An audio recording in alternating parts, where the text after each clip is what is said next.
प्रणाम मित्रों। ओशो की आत्मा है स्वामी अज्ञेय भारती।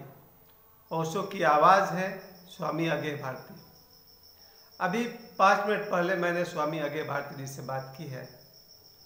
उनसे बात करके मुझे हमेशा से ऐसा लगता है कि मैं स्वयं ओशो से ही बात कर रहा हूँ। स्वामी अज्ञेय भारती एक ऐसे शिष्य हैं ओशो के, जिनके बारे में आज मुझे बात करने का बहुत मन हो रहा है। और स्वामी अज्ञेय भारती के माध्यम से, उनके नाम से मैं सभी शिष्यों को, ओशो के सभी शिष्यों को और इस धरती पर जितने भी गुरु शिष्य परंपरा के शिष्य हैं, सभी को मैं कुछ संदेश देना चाहता हूँ। मैं कहना चाहता हूँ कि स्वामी अज्ञेय भारती एक ऐसे समर्पित शिष्य हैं जिनके विषय में मैं पहले ये कहना चाहता हूँ कि मेरे देखे मुझे भी सैकड़ों ओशो के शिष्यों से मिलने का मौका मिला और अन्य गुरुओं के शिष्यों से भी मिलने का मुझे मौका मिला है। और मैं स्वयं एक ऐसा शिष्य हूँ, मैं भी ओशो का शिष्य हूँ। लेकिन स्वामी अज्ञेय भारती के सामने मैं उनका 1% भी हो जाता तो आज मेरे चेहरे पर खुशी होती, जीवन में आनंद होता। क्या विशेषता है स्वामी अज्ञेय भारती जी की? स्वामी अज्ञेय भारती जी की मुलाकात ओशो से, उनके बारे में डिटेल तो अभी मैं बिल्कुल ठीक जैसा भी जानता हूँ बता पाऊँगा। 1960 से 65 के बीच में स्वामी अज्ञेय भारती जी की मुलाकात ओशो से हुई है। और वहाँ से लेकर के जब तक ओशो इस शरीर में रहे, मेरे देखे यही एकमात्र ऐसे शिष्य रहे हैं ओशो के, जो ओशो से जब चाहे मिल सकते थे। जबकि मैंने देखा है बाकी सभी के बारे में, मैंने स्वयं सुना है, स्वामी अनंत स्वभाव हो या कोई दूसरे भी सन्यासी हो, उन्हें किसी न किसी के थ्रू, किसी न किसी के माध्यम से, चाहे वो माँ लक्ष्मी हो या ओशो के केयर टेकर हों या और भी करीबी लोग हों, उनसे अपॉइंटमेंट लेकर के ही ओशो से कोई मिल सकता था। लेकिन स्वामी अज्ञेय भारती एक ऐसे सौभाग्यशाली शिष्य है जो जब चाहे तब ओशो से मिल सकते थे और मिले। मैं यही कहना चाहता हूँ आज इस वीडियो के माध्यम से कि जितने भी दुनिया में शिष्य हैं, कहीं भी स्वामी अज्ञेय भारती जी ने ओशो को अपने से अलग नहीं समझा और उनके आदेश को ईश्वर का आदेश माना, उनके उपस्थिति को ईश्वर की उपस्थिति समझा है। और आज भी पल पल साथ साथ रमते हैं। स्वामी अज्ञेय भारती 24 घंटे ओशोमय रहते हैं। और एक विशेषता बताना चाहता हूँ कि स्वामी अज्ञेय भारती जी के पास मुझे लगता है कि पूरे विश्व से फ़ोन आते होंगे, पूरे भारत से फ़ोन आते होंगे, सैकड़ों हजारों नहीं बल्कि अब तो मुझे लगता है कि लाखों आदमी उनको जानते हैं। लेकिन मैं जब भी उनको फ़ोन करता हूँ वो मेरा फ़ोन रिसीव करते हैं। अभी 5 मिनट पहले जब मैंने उनको फ़ोन किया था, मैंने उनसे कहा कि आपकी मधुर आवाज़ सुननी थी, इसलिए मैंने फ़ोन किया। तो थोड़े बिजी रहे होंगे, उन्होंने कहा कि 10 मिनट बाद फिर फ़ोन कर लीजिए। मुझे खुशी है, मुझे उनकी आवाज़ सुननी थी। यानी मैंने जितने भी देखे हैं सन्यासी या गुरु या शिष्य, कहीं ना कहीं अहंकार का मात्रा तो रहता ही है, 1% हो या ज़्यादा हो। लेकिन स्वामी अज्ञेय भारती एकदम अहंकार शून्य व्यक्ति है। जब मुझसे वो बात करते हैं तो घंटों बात करते हैं, आधा घंटा, 40 मिनट, 1 घंटे से पार। कई बार मैंने उनसे बात की है फ़ोन पर, बस कोई बाधा ही नहीं है, बस जितना चाहो समुद्र में से ले लो। मेरा यही संदेश है सभी शिष्यों को कि अपने गुरु के आदेश को ईश्वर का आदेश समझिए। एक तो ओशो कभी आदेश दिए नहीं, उन्होंने अपनी बात आपके सामने रख दी। मैं आज आप सभी शिष्यों से और यही वचन चाहता हूँ कि अपने गुरु के बताए गए मार्ग पर, उनके अपने गुरु के बताए साधना पर हम सबको बड़ी ईमानदारी से चलना चाहिए। आप सभी जानते हैं, इसमें कोई नई बात नहीं है।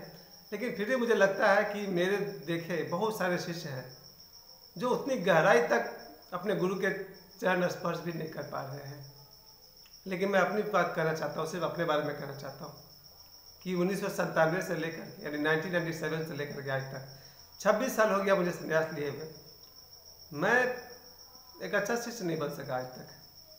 लेकिन अभी से मैं फिर प्रयास कर रहा हूँ, फिर जुट रहा हूँ कि जैसा ओशो ने हमें सिखाया है, सुबह का ध्यान सुबह करनी चाहिए, रात्रि का ध्यान रात्रि को करनी चाहिए, और दिन में भी जब जब समय मिले हम लोगों को अपने श्वासों पर ध्यान देना चाहिए। या फिर जो ओशो कहते हैं, होशपूर्वक चलो, होशपूर्वक भोजन करो, होशपूर्वक बातें करो। होश की साधना जब तक जगे हो तब तक करते रहो और जब नींद आ जाएगी तो वहाँ भी होश संभला रहेगा, ऐसा ओशो कहते हैं। आज रविवार है, आज की संध्या में बहुत महसूस कर रहा हूँ एक शिष्य के रूप में जो मेरा कर्तव्य है वो मैं आज से और ईमानदारी से पूरी करूँगा।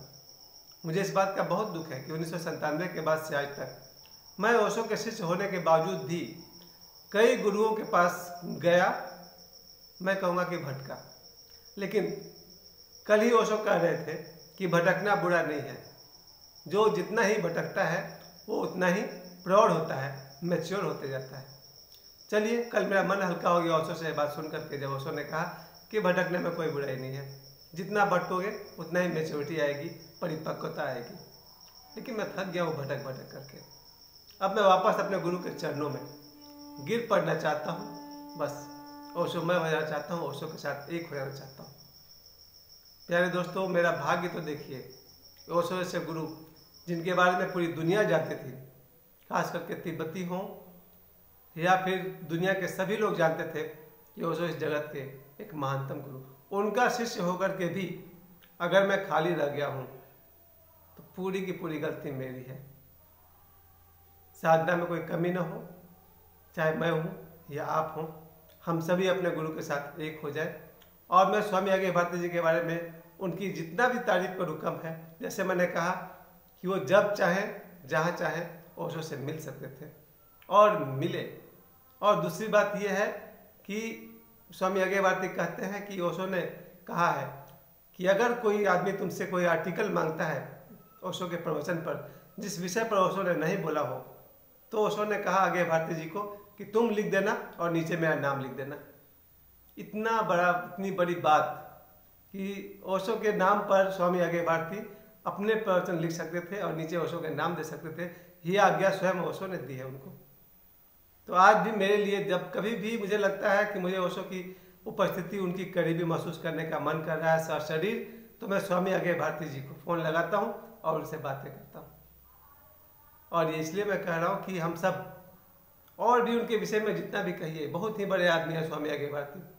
बड़े से बड़े लोग उनको पर्सनली जानते हैं। उसके बावजूद भी मेरे से आदमी का फ़ोन उठाना एक सरलता का प्रमाण है। मैं स्वयं ही सबके फ़ोन नहीं उठाता हूँ, लेकिन स्वामी आगे भारती जैसे व्यक्ति अगर सभी के फ़ोन उठाते हैं, यही है गुरु सेवा। वो आज भी कहते हैं कि जब तक जीवन है तब तक मैं ओशो के काम में लगा ही रहूँगा। ओशो के शिष्यों के लिए हमेशा उनके पास समय है। जब कभी हम हैं या मेरा दोस्त है, जब कभी हम लोग उनको फ़ोन लगाते हैं, बहुत देर तक बातें करते हैं, अगर वो व्यस्त नहीं है तो मैं यही कहना चाहता हूँ कि इतने बड़े व्यक्तित्व जब वो सभी ओशो शिष्यों का फ़ोन उठाते हैं, तो मैं यही कहना चाहता हूँ कि ओशो के शरीर के छोड़ने के बाद अगर ओशो का काम जारी है तो उनके हजारों शिष्यों के माध्यम से है। पर मेरे लिए ओशो की आत्मा है स्वामी आगे भारती, ओशो की आवाज़ है स्वामी आगे भारती, ओशो के सदशिष्य हैं स्वामी आगे भारती, ओशो के भक्त हैं स्वामी आगे भारती। और एक शब्द मुझे और पसंद है, लेकिन मेरा बिल्कुल निजी है। अगर स्वामी जी को बुरा न लगे तो मैं ये भी कहूँ कि ओशो कहते हैं कि गुरु के लिए सभी शिष्य पुत्र समान होता है। इस धम्मो सनातनों में ओशो कहते हैं कि बुद्ध अपने शिष्यों को पुत्र कहकर पुकारते थे। तो गुरु ही तुम्हारा असली पिता है। उसके आधार पर मेरे मन से एक ही, मेरी आत्मा से आवाज़ निकलती है कि ओशो के सुपुत्र हैं स्वामी आगे भारती। मैं ईश्वर से प्रार्थना करता हूँ, ओशो से प्रार्थना करता हूँ, स्वामी आगे भारती को हम लोगों के लिए, हम शिष्यों के लिए दीर्घायु दे, लंबी उम्र तक हमारे बीच रहे और हमें ओशो के करीब एक होने में हमारी मदद करते रहे। स्वामी जी आपको बहुत बहुत प्रणाम। स्वामी आगे भारती जी आपको बहुत बहुत प्रणाम। धन्यवाद।